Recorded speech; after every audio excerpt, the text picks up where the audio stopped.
Oh, yep, there it is. This. So, am I going to get to see a Flash movie? No, you're not. No, you're not, Martin. All right, so I'm going to read this chat. I'm going to bring this up here. This is from People magazine. I don't. This is just breaking, I guess, or the last couple of hours. Hawaii mom, her 3 kids are living at Ezra Miller's Vermont farm with guns easily accessible. Report. I got a bad feeling in my stomach. The dad of the young children said as the mom told Rolling Stone that Ezra provided a healing haven for her and her kids. Claims against the battled actor Ezra Miller continue to mount. In a new report by Rolling Stone, a Hawaii father says he's concerned for his young children who are staying with their mom at the actor's Vermont farm, claiming the guns and marijuana are easily accessible to them. Rolling Stone spoke to both the mom and dad in question, plus 2 sources of knowledge of the situation. Outlook keeps all parties unnamed in the story. They can't show this flash. She said the Justice League's actor's farm has been a healing haven for us. Well, I mean, look, if there hasn't been any arrest, then he's still good to go. This is just, I mean, this whole thing is just, there's been nothing like this for I mean, listen, there's been controversies in Hollywood for years and cover-ups and shit, but for a major studio film, a $200+ million superhero genre film, there's been nothing like this where your lead actor is on the run. Right. They can't serve him his papers, you know, for the various trials and lawsuits. Lawsuits. Thank you. And restraining orders. Well, I mean, at this point, Warner Brothers. I know that there's been rumors because they haven't said definitively that he's no longer going to be the Flash. It's all hearsay. It's all he's allegedly not going to be the Flash. But I'm like, I mean. Yeah. This is not something they need again. Right. It's not another thing. Of course. This is adding to the pile. I mean, you can. I don't know. It's just weird. Yeah. It's so weird at this point. But after everything, when your fucking actor is throwing chairs in women's faces and when's this movie supposed to come out? Next year, 2023. Is it? I thought it was like October or something. It was supposed to be, but they delayed it. God. For probably maybe some of this shit. I don't know. Well, I don't know. They got to time it right. If he doesn't get arrested, doesn't do anything else, this will die off. Yeah. People will go like, "Hey, wasn't this the guy?" Yeah. But we have short memories. But yeah, I know, the next absolutely. controversy. The next controversy will push it away. Right.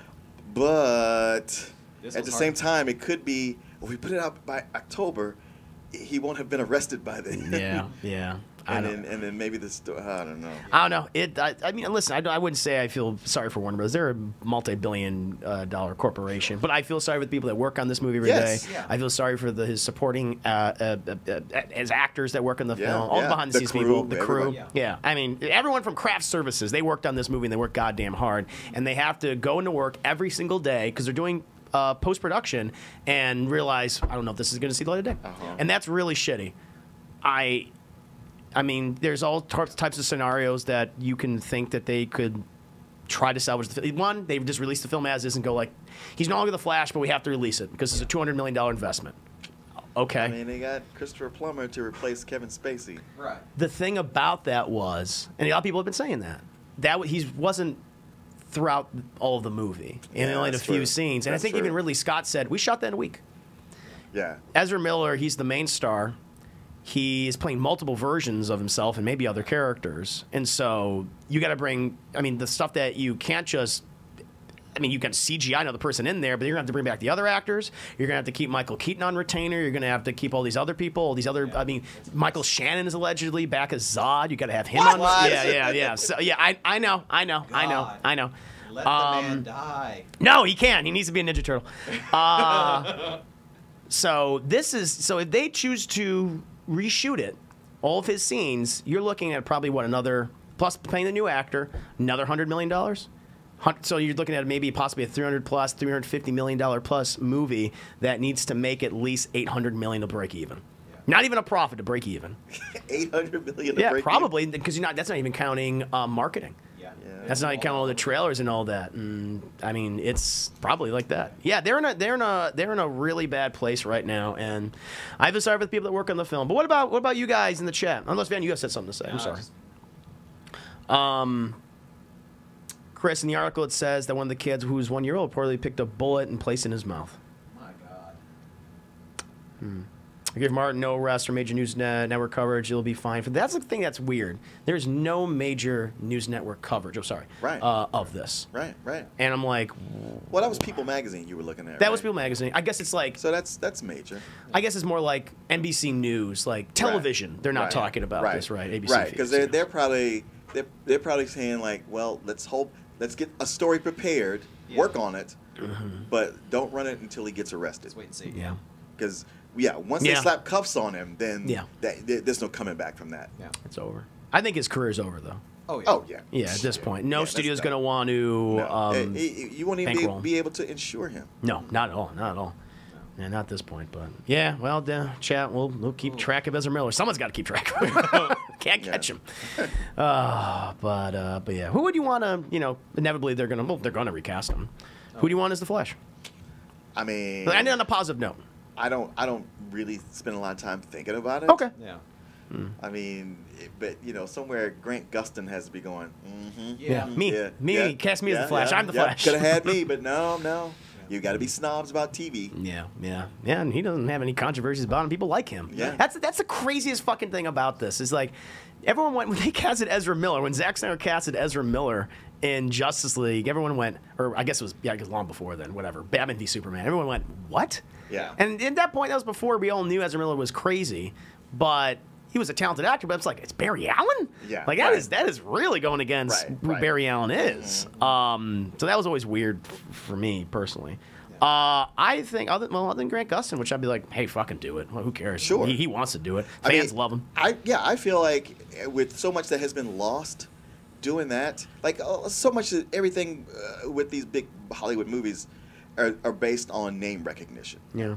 And so... Look, you got built-in name recognition. You're gonna get the TV audience there. That's true. The movie audience isn't gonna go like, "Oh, that's the Flash from TV. I'm not seeing that." Nobody does that. They don't. They don't mind. Yeah, I think that's a weird. That's like a holdover from like old Hollywood or something like that. Yeah. And it's super goddamn archaic. Listen, if they don't get Grant Gustin, I've said this. I'm not the first person to say this by any stretch of the imagination, but I would like. Plus, I just like this guy, Dylan O'Brien. That's what I was thinking Oh, too. okay. I feel like great. I mean, he's had a very interesting career in just personal life. I mean, he almost died. He had those horrible injuries during the Maze Runner, and I liked him in that the Love and Monsters movie he did a couple of years ago. And He's good in The Outfit also. That's the making of the Godfather show. Is that I'm sorry. No, that's The Offer. The Outfit. It's a small movie with Mark Rylance and Zoe Deutsch. Okay. I saw it as a screening in the theater. I think it was in the theater for a little bit, but I think, or maybe it just went straight to, was it Apple TV or Paramount Plus, or maybe Peacock? It was one of those services like Way that. too many subscriptions now. I know. You can't keep track. Yes, it can't keep track. You're like, I was better off with cable. Yeah. But yeah, it's on something like that, and. It's a good movie, not great. It's got a nice twist at the end, but he's good in it. Nice. Yeah, and he's playing against type to where it took me a while to go, oh wait, that is him. Oh, interesting. Okay. Yeah, I've always liked him, and I know he did those Maze Runner films. They were successful. Yeah. And he was good in them. I like the first one actually quite a bit. Yeah, me too. But yeah, if they went with someone like him, who kind of I just feel like would. Just completely personify Barry Allen. It's him, or like a Joe Keery from like Stranger Things plays Steve or something like that. Oh yeah. He's always, but the thing is, I've always had a fan casting in my head for him as Johnny Storm in the Fantastic Four. That'd be way better. So that would be better. Yeah, I know. So I was like, oh, save him for that one. But anyway, this whole situation's messed up, and the Flash deserves better too, because I love the Flash. Barry or Wally. They might just do Wally. I know. They could that just might be do the better way to go. Yeah, it's a completely new Flash.